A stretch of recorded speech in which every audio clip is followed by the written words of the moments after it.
Good morning, everyone. Finally, the time has come where I'm in front of a camera trying to make some videos about a long journey I've been in. This is about a spiritual and physical revelation I had in 1993, which has been 27 years ago. And I have a lot of information to share, and I've never done this before, so bear with me. I'm struggling a little bit. So going back to my revelation, I have to say that I also had 3 years prior to 27 years of a preparation. And that was me, by faith, becoming an artist. And for 3 years, I created some art pieces. That led to the revelation. And the revelation led to me, along with my artwork, which gave birth to another passion of mine. I became a devoted student of eschatology for these 27 years. So this is what it's all about, people. It is deep and it is heavy. So again, bear with me. I will try to go to the beginning and share how it got started, and I'll share from that point on as it comes to me. So let's go back to when it started with my art. By the way, I guess I should introduce myself at this point. My full name is Guadalupe Arasolo Garcia. And my middle name, Arasolo, is the name I adopted for my artwork. And I also use that name as my stage name, because I've done a little bit of acting also. So my name, Arasolo, is important because this is how it all got started.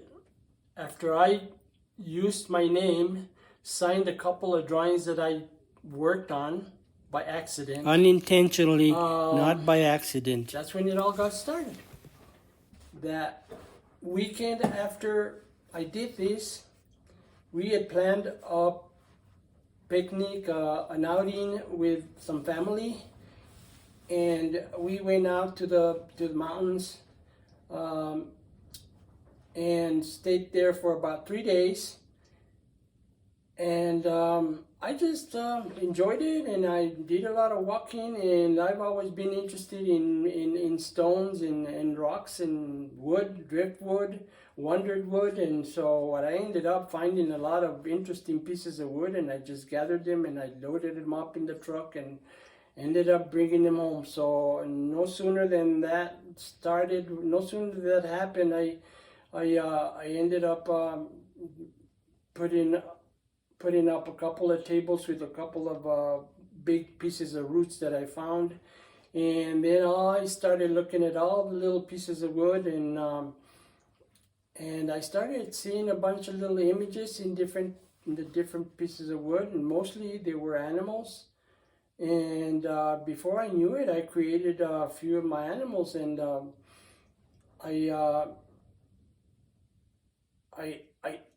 got all excited because this was very original to any other artwork that's basically around there. You know, everybody does drawing and sculpturing and that kind of thing. Well, basically my work was sculpturing, but I was creating it from driftwood, from wondered wood, and I was seeing an image that I just had to add to it versus carving it. And so because of that, it was very original, and it got me excited. And I just I dropped like a hot potato. I dropped another invention that I was working on prior to this, and I was even getting ready to patent this invention. And like I say, I dropped it like hot potato, and it's still in the closet. And it's this now. It's my journey that I've been in that I want to talk about. after I created a few pieces, I had a friend that came along, and he too was very interested in my work, and he said, "I am doing some free lighting for New Mexico magazine. That's a very popular magazine. Let me see if I can let me see if I can get a green light to doing a story on you." And I said, "Well, go for it."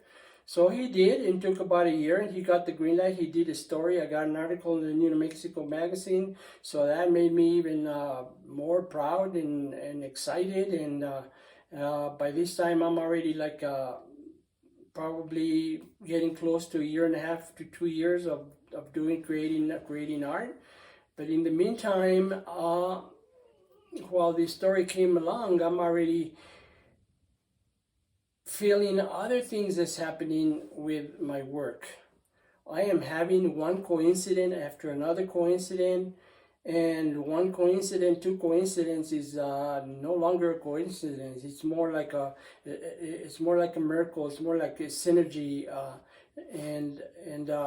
I started questioning it, and I wondered why this was happening to me, and it just like it was just growing pretty rapid, and I continued just questioning it and trying to see if I could find some answers. And finally, one of my pieces kind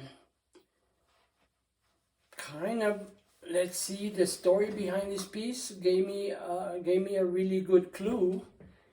And the story is that me and a friend were preparing some old aged lumber for a floor that I had to put together in my house. And he had the right equipment to plane and tongue and groove this material. So the story is that when we started with our first board, it was so twisted that he kind of grind in the machine and everything. My friend told me we better kind of eyeball these pieces of wood really good because we don't want to break the machine. So I threw it away on the side, and I started eyeballing all my lumber and cleaning it and making sure everything was okay. So at the end of the project, I had a pile of wood, a pile of boards that I put aside because they were twisted. So my friend tells me, "What are you going to do with those boards?" And I said, "Well, I'm going to just take them home and use them for something else." And he said, "Well, why don't we get the skill saw, cut the pieces that are straight, and we'll finish them up, and then the rest you just take home." I said, "Fine, give me the skill saw." So I get the skill saw, I cut them all off, and I picked up the last board. And when I'm cutting it, I cut one side and I turned it around, and when I get ready to cut it on the other side, I saw the image of the Blessed Mother. And I cut it and I put it on top of the table, and I finished until my friend had finished. And then when I showed it to him, I asked him, "What do you see here?" And she said, "Well, it's like the Virgin, and I mean the Blessed Mother, and actually it's La Guadalupana." So the thing about it is that this was not my creation. This was just, it happened. And so I was questioning it even deeper, because it was like it happened. And so I'm looking at the piece, I'm looking at it, and I noticed the texture of some little lines. I'll be able to. I'm gonna take pictures of some of our work, and as I go along, I'm gonna tell some of these stories. It'll all come back, and I'll explain it even better. But what I want to get to now is that it drew my attention to the way the texture was on certain little lines over there. And all of a sudden, I don't know what gave me the permission to pick up my magnifying glass, and I started looking at it even closer. And so when I saw on one of the little lines, I saw the word alpha, and then I saw the number 276. So I'm saying alpha 276. Well, if it would have been Alpha Omega, I would have probably dropped it and kind of questioned it more, and and just ended it right there, because I would say, well, it's Alpha Omega. But then I started thinking, and when we were processing this lumber, it was the first board that we processed, and it was the last board I picked up. So there is a first and last, so kind of coincides with the story of Alpha Omega, the first and the first and last. So okay, so what happened is I said, okay, the Bible. And I went to the Bible, and I said, well, I started looking through, and I never really read the Bible before. I started how chapters and verses, and so finally I picked up on it, and I knew how to go along with it, and so as I going through chapters, and I say no, it can be chapter 2, because all the books have a chapter 2. So let's go with the chapter 27, verse 6. And so the first book that I opened was the book of Isaiah, and I went to chapter 27, verse 6, and I read verse 6, and it didn't make any sense, so I came to the verse 1 through 6, and then it made a little more sense. It's still a vision that Isaiah is talking about, which at the time that I read it, it didn't really make any sense to me, other than it kind of looked like it was referring to the judgment time, the end of time. That's kind of what I picked up on it. So anyway, what I'm trying to say here is that piece led me into reading the Bible more, into Scripture, and as I went along, I discovered that some of my work was actually reflecting to some of the Scripture that I'm actually reading. So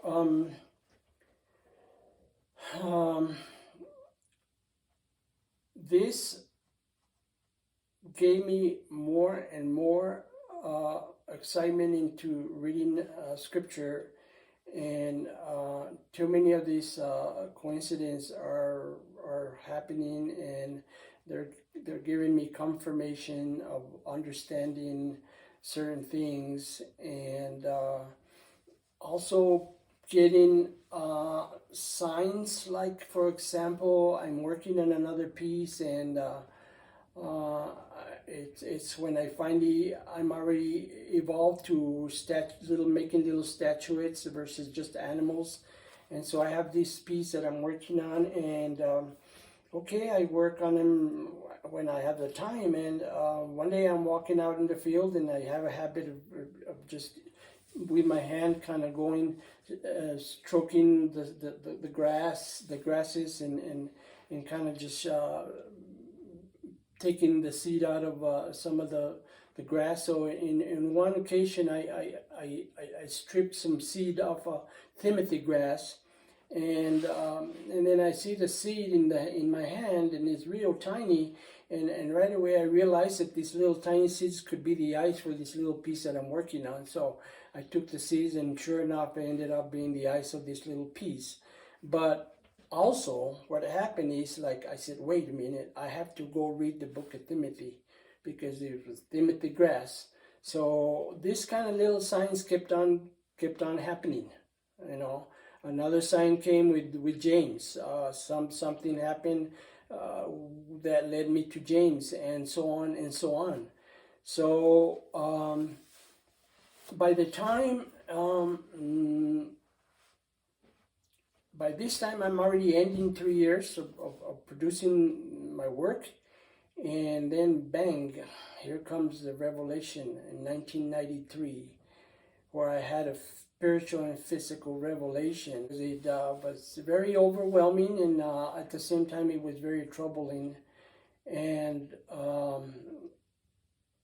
the matter is that I realized it was like a calling, and I had to give it some thought, and I accepted the call, and so then it threw me on to like a 10-day tribulation time, which is why I don't talk about it.